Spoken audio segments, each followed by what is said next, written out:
99% of the proverbs that you see about knowing yourself in ancient culture, whether it's Egyptian, whether it's Taoist, Buddhist, Vedic, even back to before Mesopotamia and Ur, they all say most of them correlate one thing: knowing yourself to knowing the entire universe.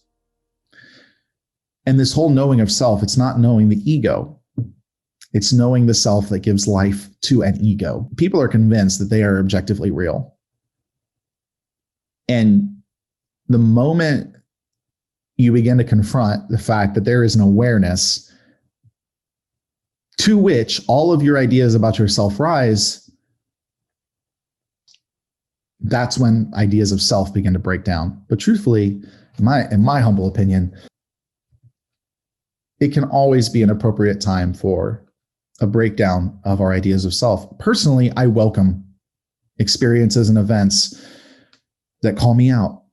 They can be stabbing to my pride, embarrassing to my ego.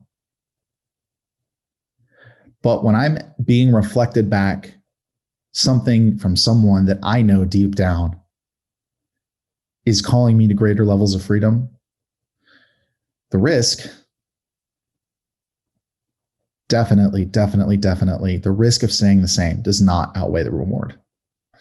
A lot of people will sit here and try and say that learning this stuff does all these wonderful things, and you get the money and the Rolls Royce and the houses, or you get the hut and the little stream and your little acre of land with a garden, and you're completely self-sustaining. And that's all fine and dandy. But, and I know I keep going over this, and I'm not sure why, I just feel like I'm being led to do so. Your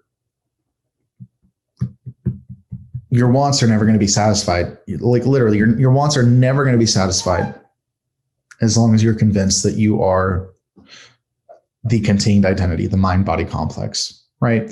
So what is the work here? What is the brunt of all the work that ultimately bypasses all of the other surface work that a lot of people are doing? It's a complete breaking down of identity. And see, this is why most people can't do this kind of work, even in spiritual circles, because most spiritual work is just touching on the surface. Most spiritual work is touching on the surface. And that's why it's easy for spiritual people to be very pretentious, because a lot of it is surface work. But when you begin to confront the fundamental nature of the ego itself, this is where shit gets crazy. This experience is not conventional. If you came here to get something that would allow you to live conventionally, I'm sorry. Because the knowledge of yourself is the least conventional knowledge on the planet, but is the most important, the most fulfilling, the most objective, the most permanent, the most everything you could ever want.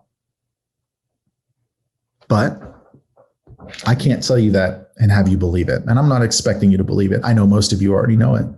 But eventually we get tired of running this, let me achieve, let me get thing. It's this rat race, this hamster wheel that just doesn't stop until I understand. Till in my getting, I get understanding of who I really am. Look, I'm not going to sit here and tell you that by doing this, you're going to become Superman. But what I will tell you is that this knowledge will produce such a love in you that you could stand in front of a tank, get shot, die for people, and not give a shit. You could build the world's biggest coaching company and become Tony Robbins times 20. You can build a space company, become Elon Musk. You can become Oprah Winfrey, Marie Forleo, Gabby Bernstein, Louise Hay, Neville, Wayne Dyer. You can do whatever you want. Nothing's ever going to change about you. No amount of accomplishment and celebration and achievement and accolade is ever going to define the fullness of you. So why am I saying this? For me, I've had to let go of achieving, period. And I'll admit, it's been a struggle. Because there is still ambition that exists in a place of fragmentation. And that ambition notices the Forbes 30 under 30. and it notices the Inc. 500, and it notices all these different ways to label how goody two shoes you are, and says, oh man, why am I not there yet? What have I been doing wrong? And you just bring it back.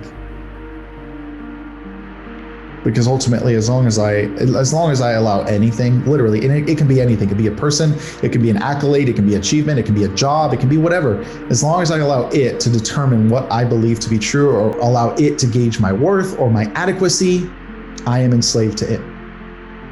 I am enslaved to anything that dictates my worth. And if I'm enslaved, I'm not free. And sure, yeah, you're free. That's inherently who you are. Realize that. Embody that. Watch yourself effortlessly climb out of the situation that you're in.